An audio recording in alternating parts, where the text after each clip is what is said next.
The next item of business is a members' business debate on motion 2930 in the name of Fulton McGregor on Walk This Way at Dunbeth Park. I'm intrigued. This debate will be concluded without any questions being put. With those members who wish to speak in the debate, please press the request to speak buttons now. And I call on Fulton McGregor to open the debate. 7 minutes, please, Mr McGregor. Thank you, Presiding Officer. I'd like to first of all thank colleagues who supported this motion and those who have decided to stay and speak in the debate tonight. I know that Ruth Maguire will, for the SNP, mention other initiatives in her constituency area on the topic. Graham Simpson for the Tories, who has taken the time out to come and speak to me about the debate. And I'm also delighted to say that Elaine Smith, a fellow Coatbridger, and quite fittingly has also decided to speak in the debate. And I say quite fittingly because Dunbeth Park's an area to the east of Coatbridge, towards the border, and I grew up in an area on one side of the park, and Elaine is from an area on the other, so I think that's actually very, very fitting, and I think what these debates should be all about. I'm pleased to be able to bring this subject to the Chamber today, especially on the 20th anniversary of Paths for All, and for those who aren't familiar with the charity, I know the Minister will speak a wee bit more about it, but they are an organisation who are devoted to encouraging and promoting walking in all communities across Scotland. I'd like to take the opportunity again to congratulate the staff and students at the Coatbridge campus of New College, Lanarkshire, on the recent Student Association unveiling of their Walk This Way walking routes at Dunbeth Park, as I said, which is in the constituency, and of course welcome them to the Chamber today. I hope that the creation of these paths will encourage even more people in Coatbridge and the wider community to enjoy the park. And I've said already, this was my local park when I was growing up, and I still use it regularly. And to go round it normally is about just over a kilometre, so I thought I would use the routes, the mile routes as put in by the students, and yeah, it was more challenging doing it that way. Although the motion makes mention of Dunbeth Park, it would be unfair for me not to mention other great places to walk in my constituency, a mainly post-industrial heartland. Some people from out with the area are often surprised to learn about the quite stunning walks, such as Drumbillier Country Park, known as the Locks locally, or Gartcosh Nature Reserve, or you could walk along the old Monkland Canal going through Summerlee Heritage Park, and I would encourage anyone listening to come and visit the area, and I'm sure Elaine would back me up on that. We'll do a wee tourist information. It's undeniable the positive impact walking can have on health, both physical and mental. And it's something that a lot of people, although important to remember, not everyone can take part in, as it's free and accessible for all ages. People can go walking themselves with a dog or with their family. And walking has major health benefits, and studies have shown that regular walking alone has been shown to reduce risk of chronic illness, including heart disease, type 2 diabetes, stroke and some cancers. A community group in my constituency who have taken all of this on board are Muirhead District and Seniors Forum. In addition to keeping local residents in the 55+ age bracket up to date with community, local authority and national information, the Forum in July this year set up a walking group. Financial assistance was provided by Age Scotland, allowing the group to get started, and the group now averaged 15 with 3 trained group leaders heading out along various routes twice a month at various levels of difficulties. The group leaders explore potential routes for suitability. A cafe, I'm told, is an essential requirement, as the main purpose of the group is to combat loneliness within the community. And another local group that I would like to mention based in the constituency is the St Monica's Ramblers. The club was formed 25 years ago, and since then have dedicated themselves to organising walks every fortnight. Members are primarily from Coatbridge, but come from across Lanarkshire, with members of all ages. And I've had some contact with the Ramblers this week, and there's truly something for everyone, with everything from scaling rows to more local walks, and a really, really inclusive group. And I'd agreed when I was speaking to the Ramblers group this week to maybe go a walk with them at some point this year, but looking on their website at some of the walks that they undertake, I better get into training fast.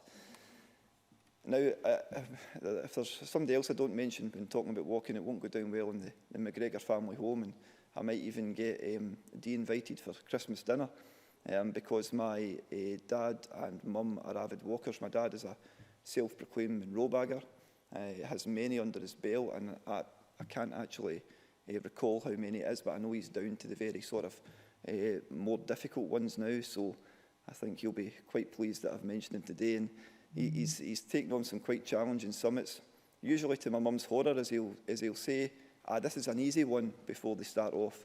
I may try to follow in his footsteps, but so far I've only managed a handful of these walks.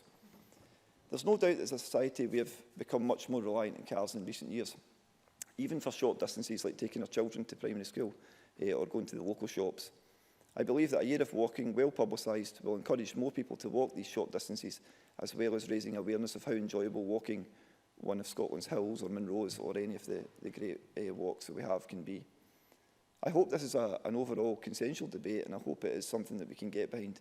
It's clear that organisations and initiatives such as those I have mentioned will play a vital role in helping us to achieve this goal and get everyone who can out to enjoy walking. Thanks very much. Thank you very much. And I think, having mentioned your father, you're guaranteed trifle now. So I now call Margaret Mitchell, to be followed by Lane Smith. Ms Mitchell, please. Presiding Officer, I welcome the opportunity to acknowledge and pay tribute to Paths for All for the excellent work it has carried out over 20 years, which is indeed a real milestone. I also congratulate Fulton McGregor for tabling this motion and, in doing so, highlighting the work of staff and students at the Coatbridge campus of New College, Lanarkshire. This campus successfully merged into New College, Lanarkshire in 2004, joining with the other main campuses of Cumbernauld, Motherwell and Kirkintilloch. As such, as I learned on a visit earlier this year to the Coatbridge campus, New College, Lanarkshire, NCL for short, now provides almost two-thirds of the further and higher education provision in Lanarkshire and delivers qualifications to almost 27,000 students. And as the motion states, the Coatbridge campus, working in partnership with Paths for All, has unveiled the new Walk This Way walking routes in Dunbeth Park in Coatbridge. These newly designed walks in the park are graded and colour-coded. So, for example, the blue route is 0.5 miles in length, the yellow one increases to 0.75 miles, and then the yellow route walk increases to 1 mile. So clearly, people can start on a shorter route and then gradually increase the distance while enjoying different aspects of the park. The 3 walks within Dunbeth Park are included under the generic name of Coal Route to reflect Coatbridge's coal mining history, and in 2 of NCL's other campus areas, a steel route is to be located in Motherwell and an iron route in Cumbernauld. All 3 routes have been designed by creative arts students under the Paths for All Walking for Fitness programme. That Paths for All has reached its 20th anniversary is a testament to the impact this charity is having on the everyday lives of people across Scotland, encouraging them to get out and get walking in the interests of fitness and health. So it comes as no surprise that Ramblers Scotland was one of the founding partners of the Paths for All partnership and has maintained a close relationship with the organisation over the last 20 years. And just to make quite clear the advantages of walking, these include not only physical and mental benefits, but it is also a free and accessible pursuit, which in turn helps to counter loneliness, especially when undertaken as part of a walking group. However, I want to concentrate for the remainder of my comments on Dunbeth Park itself. As a native of Coatbridge, from the Cliftonville area where the park is located, I fully appreciate just what a pivotal role it plays in providing leisure pursuits in the area. By way of background, the park dates back to the Victorian era and was gifted to the local community by the Baird family in 1887. At that time, the park as we know it was surrounded by fields and partial marshland. But by 1940, the area, which covers just over 11 hectares, was surrounded by housing on 3 sides as a result of the industrialisation of Coatbridge. The park has 5 entrances, one of which provided a shortcut for me as I walked home from Coatbridge High as a pupil. I thought you want to know that, presiding officer, as would the rest of the chamber. But You should be perhaps bringing more your remarks to importantly, conclusion, please. Thank you. Perhaps more importantly, today it includes bowling greens, all-weather football pitches, and three rugby pitches and a fenced children's playground. So, in conclusion, there is absolutely no doubt that Dunbeth Park is a well-loved and well-utilised green space which now has the welcome addition of the coal route to encourage people of all ages, without financial costs, to engage in a healthier lifestyle. Thank you very much. I call Elaine Smith, be followed by Ruth Maguire. Ms Smith, please. Thank you, Presiding Officer. Can I congratulate Fulton McGregor on securing this debate on the importance of walking for health, which is an issue I'm sure we can all agree on. Dunbeth Park is a place that I'm very fond of, as Fulton McGregor pointed out. I lived nearby as a child in a tenement with an outside toilet. My husband and I then bought our first flat close to the park, happily with an inside toilet but no heating. And I currently live in the area happily with both an inside toilet and some heating. So I do appreciate the park having had a history with it. And I'm also a member of Dunbeth Bowling Club, which, as Margaret Mitchell pointed out, is based in the park. But sadly, what I don't do is walk in the park often enough. So, having signed this motion, I do intend to make a New Year resolution to try and walk there at least once a week. I think it is a great idea to have walking targets in the park, and I really do want to congratulate the students from New College, Lanarkshire, who have been working with Pass for All to provide that incentive to aid health, wellbeing and fitness. And by making exercise part of our daily routine, we can increase learning capacity, metabolism and overall feelings of wellbeing, as well as helping with weight loss. But recent research has shown that built environment or urban landscape around schools and colleges can actively deter younger people from walking anywhere. And this is worse in areas which already suffer from deprivation. And we also know that those who come from a poorer background are more likely to be in worse health. And that makes it vital to tackle the root causes of inequality in our communities. And it also means it's extremely important to properly maintain attractive public areas. And I think providing information on the best walking routes can help to change habits for the better and encourage walking as well as other exercise. And this is all the more important because a recent report by NHS Scotland said that physical inactivity costs us around £94 million a year. Presiding Officer, obesity was also in the news recently. The Scottish Parliament's Health and Sport Committee have been looking into the issue, and last week at the committee, the Minister for Public Health noted that it is a significant problem. So obviously, walking and other exercise will help with this to reduce weight.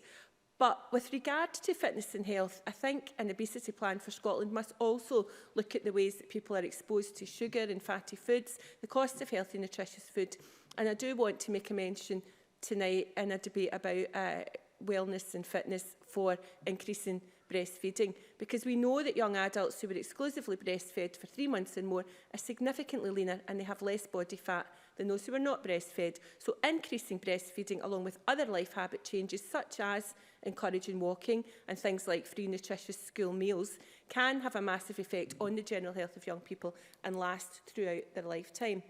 What I would suggest would not be helpful is a punitive approach, which is the opposite to what has been proposed at the park and the walking routes, etc. we've been talking about. And I do note that the UK Government recently dropped controversial proposals to withdraw benefits from people who refuse treatment for obesity. But I think the fact that that was considered is deeply worrying, and I think that we should concentrate on positive ways to help people and to encourage them in their fitness and to lose weight. Presiding Officer, I think having a year of walking, as outlined in the motion, is a way that we can positively encourage everyone, but particularly our children and young people, to concentrate on their health and fitness. So I think that's a really good idea, and part of that approach should be encouraging all of our schools to use their own outdoor space, as well as local parks like Dunbeth. And I hope that in the future, the initiative at Dunbeth Park will be extended to parks in Cumbernauld and Motherwell too, as mentioned by Margaret Mitchell and as planned by the the local colleges, the college. So once again, can I congratulate Fulton McGregor for bringing forward this important debate this evening. Thank you. Thank you very much. I call Ruth Maguire to be followed by Graham Simpson. Ms Maguire, please.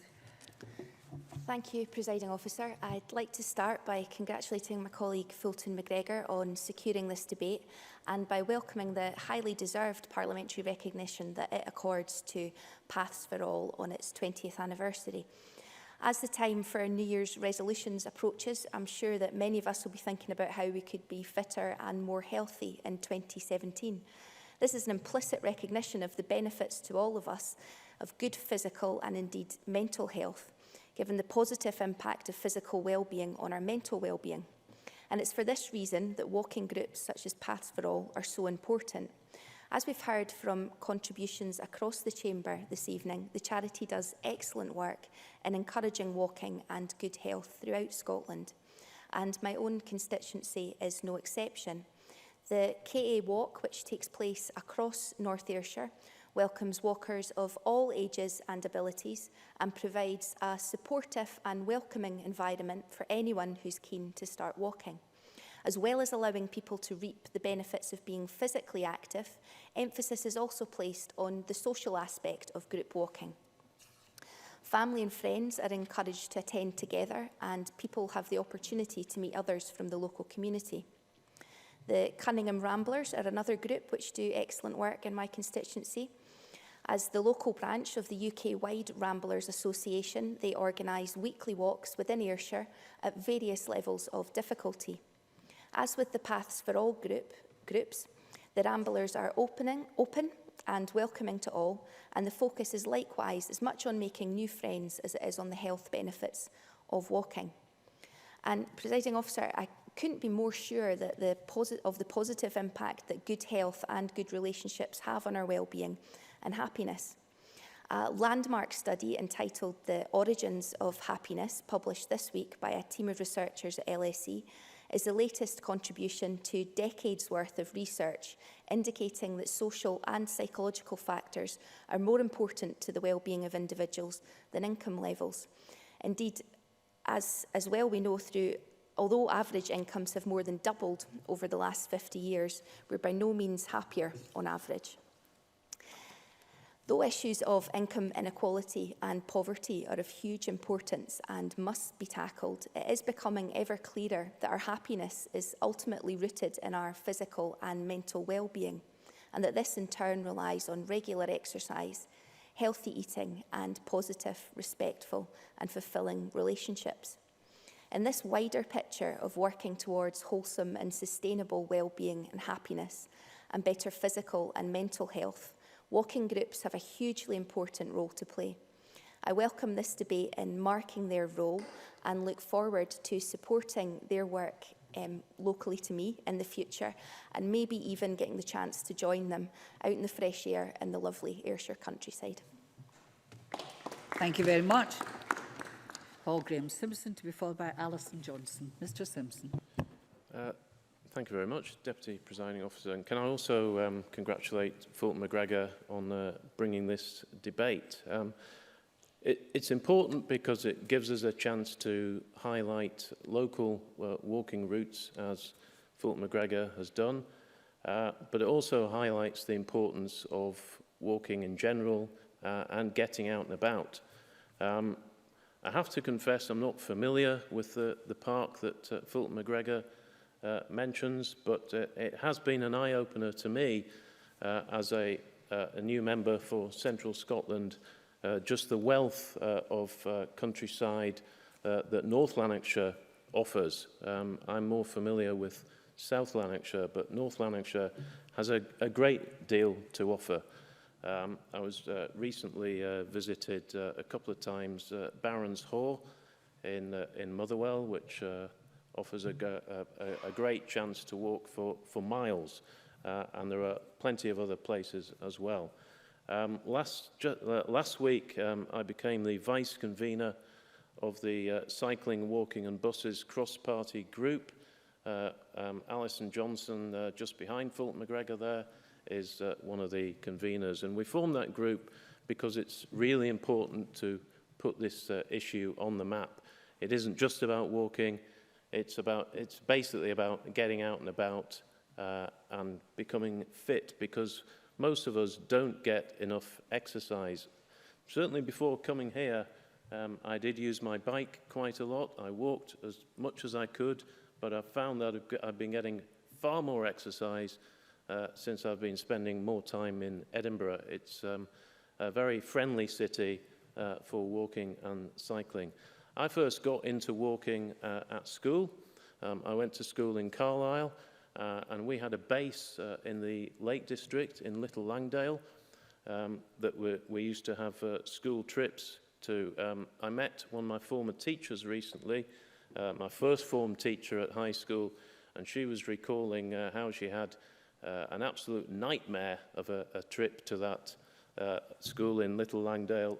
It was her first outdoor trip, and it was horrendous for her, but lovely for us pupils, even though it poured down. And I've loved walking and the outdoors ever since. I tried to get my own children into walking, without much success until they left home. And then they've suddenly become fitness freaks, which I'm very glad about. If you look me up on Google, you'll find I'm a keen hill walker, and somebody did, because just the other week they asked me to become the species champion of the bilberry bumblebee, which is apparently found on Scotland's hills. So I'm very pleased to accept that accolade and promote the bilberry bumblebee. There, I've mentioned it twice. Now, you don't need special facilities to walk. We all know that. It's one of the easiest forms of exercise. It beats the gym. But I'm also, as I've said, keen on cycling. Just a few weeks ago, I was very pleased to open with Humza Yousaf the missing link of National Cycle Route 74, which runs from Glasgow to Carlisle. So we together opened the last bit of that, and that was a very proud moment. I want to, at some point, cycle that whole route. I've also cycled the route from Glasgow to Edinburgh, that annual event. I'd invite MSPs to join me in doing that at some point, and if Fulton McGregor fancies bagging a Munro or two, I will happily join him. Thank you. I was just thinking the things you learn from this chair about inside toilets and bumblebees and hills. My goodness, there's no end to it. Alison Johnson, please. Thank you, Deputy Presiding Officer. I'd like to thank Fulton McGregor for ensuring we debate this important issue this evening and for giving us the opportunity to congratulate Paths for All on a very important anniversary. The consequences of not moving gives us all the proof we need that the human body is designed to move. Our health depends on movement, yet in recent decades, physical activity rates have dropped off markedly. And recent evidence to the Health Committee, Ian Finlay from Paths for All, said that over the past 50 to 60 years, we've done extremely well in designing physical activity out of our lifestyles. And he is quite right. And the cost burden and the life-limiting impacts of increasing incidences of non-communicable disease means that it's essential that we make movement a priority. I was introduced today to the concept of movement snacks. Don't have a biscuit, get up and have a few steps. We only get one body for life. We need to nourish it, not just feed it, and we have to move it too. And there's a growing body of evidence that physical activity is a key component in a healthy life. And when it comes to physical activity, walking has so much to commend it. It helps your pocket, it helps your paunch if you have one, it helps your mind, it helps your heart. You don't need special gear. Walking can actually save you money. Would you believe that 2/3 of all journeys in Scotland under 3 kilometres are taken by car? That's a distance from here to the castle and back.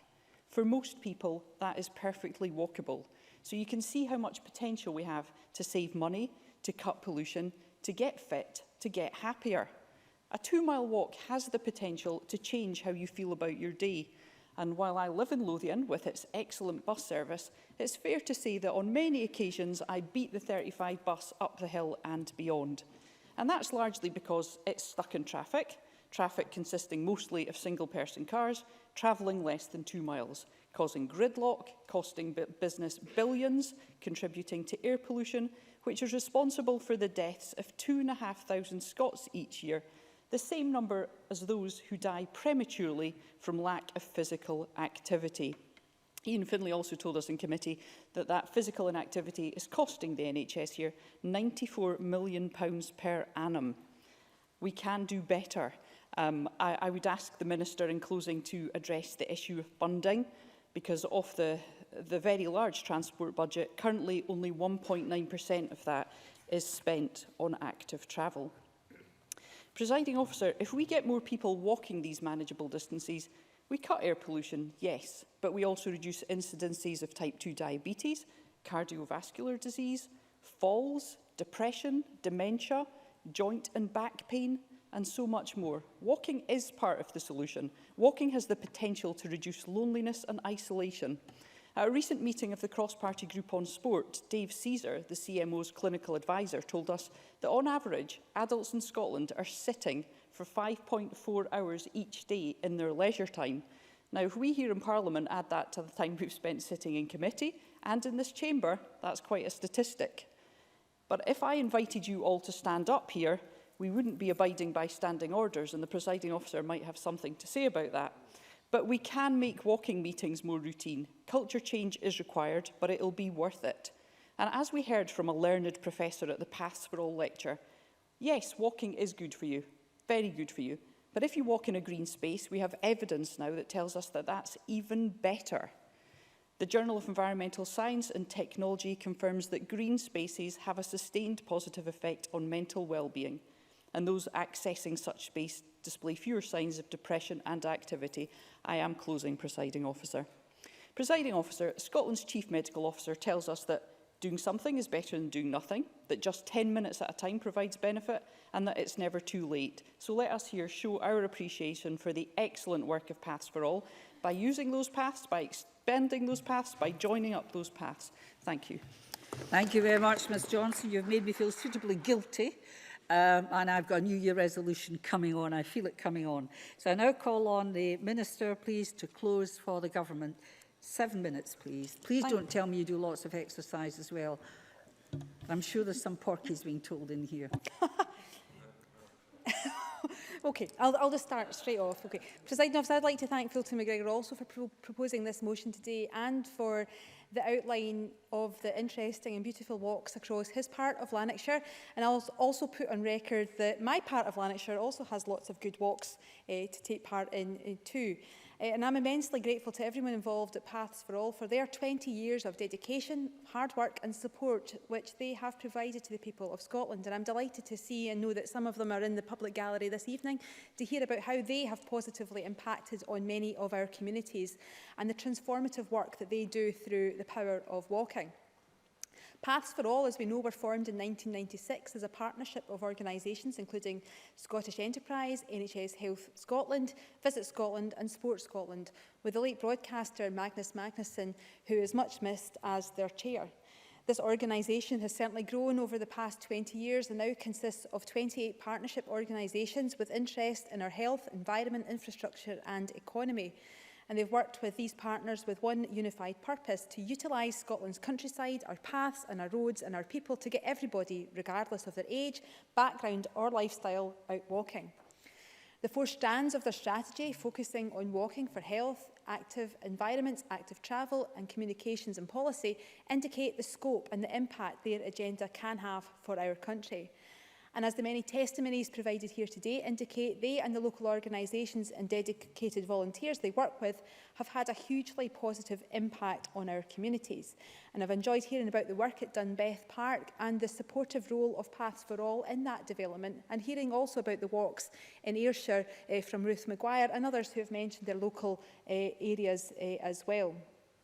Many members have discussed the benefits of walking for the health of our population. And medical evidence shows us that regular involvement in physical activity reduces your risk of type 2 diabetes, cardiovascular disease and dementia, and a whole host of other conditions. Walking and being out in the open air has a number of other benefits too, getting us away from the TV screens and computers, getting us out into the open air and providing opportunities to socialise with family and friends. It also has the potential to increase our happiness, as Ruth McGuire outlined, and physical activity is also good for our mental health well-being. And I like to go out and reset, I think, my appreciation of the seasons, which I think all too often when we're cooped up indoors that we miss. And I'll also take on board the points that were raised by Elaine Smith regarding obesity, and just point to the fact that we'll be coming forward next year with our obesity strategy consultation. I hope she takes part in that and raises the issues that she mentioned around breastfeeding in her response. Presiding Officer, the Scottish Government's Active Scotland Outcomes Framework sets out our ambitions for a country where more people are more active more often through a range of opportunities and incentives for involvement in sport and physical activity. And we see walking as a key part of that vision. It's free, it's accessible, and everybody can do it pretty much anywhere. Points raised by Margaret Mitchell and others, and I'm pleased that Elaine Smith has resolved already to make use of the outdoor space on her doorstep. Now, Paths for All active travel programme, which provides financial support and training to enable enthusiastic volunteers around the country to set up walking groups, touch upon people from all walks of life, and some of the stories I've heard about these are truly inspiring. They're transformative, and they absolutely show what happens when you proactively work with communities, build on their assets, and empower people to take control of their lives. Health walks, though, are just one example of the services that Paths for All help deliver to our communities. They also support the development of a nationwide walking football network, providing an opportunity for people of all ages and fitness levels to be involved in the beautiful game. They promote walking for people affected by cancer through Macmillan and provide strength and balance training to allow staff in care homes to support patients in this area, among a myriad of other activities. And of course, it would be remiss of me not to mention the Step Count Challenge, Path for All biannual workplace walking challenge, a fantastic means of encouraging Scotland's workforce to incorporate walking into their day-to-day routines, points that were touched upon by Alison Johnson. This year's recently finished Autumn Challenge saw over 995 million steps being walked by a total of 716 teams. Now, my work to persuade my ministerial colleagues to enter a team for next year's challenge is still ongoing, but perhaps if Fulton, if Elaine, if Ruth, Margaret, Graham and yourself, presiding officer, would like to set a good example by making the use of the space outside our Parliament. Perhaps next year we can all sign up and show leadership across our parliamentary colleagues. I see you're smiling there, presiding officer. Perhaps there'll be a nod towards of agreement maybe as well. But however, I'll continue with my remarks. Paths for All are also helping the Scottish Government deliver its active travel vision that by 2030 walking and cycling will be the most popular choice for short journeys. And we do have a record investment into active travel. I understand that there are challenges there, and these are points that Alison Johnson will legitimately raise, but certainly we have a record there of investing heavily in active travel, though we recognise the challenge to do more. Paths for All have also brought their dedication, expertise and skill and leadership working to bear with their support for the development and taking forward Scotland's national walking strategy and our wider ambitions for activating the entire Scottish population.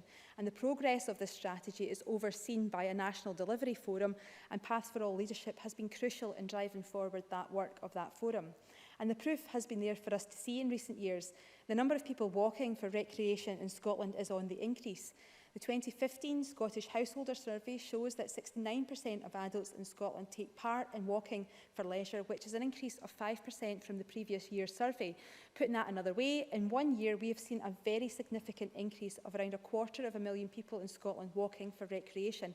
Now, that doesn't happen by accident. It's through leadership, it's through the role of Paths for All, and it's along with our focus as a government on walking that has enabled that progress to be made. But of course, there are challenges ahead, with more than a third of adults not currently meeting the recommended level of moderate to vigorous physical activity per week. So what for the next 20 years? Well, I think we would all like to see Paths for All continue on their journey that they have made so far, their innovative thinking, their collaborative work, and continuing to work in partnership with like-minded organisations to seize the opportunity that we have right now, created by Paths for All all's enthusiasm and focus in place to target those hard-to-reach areas of the population.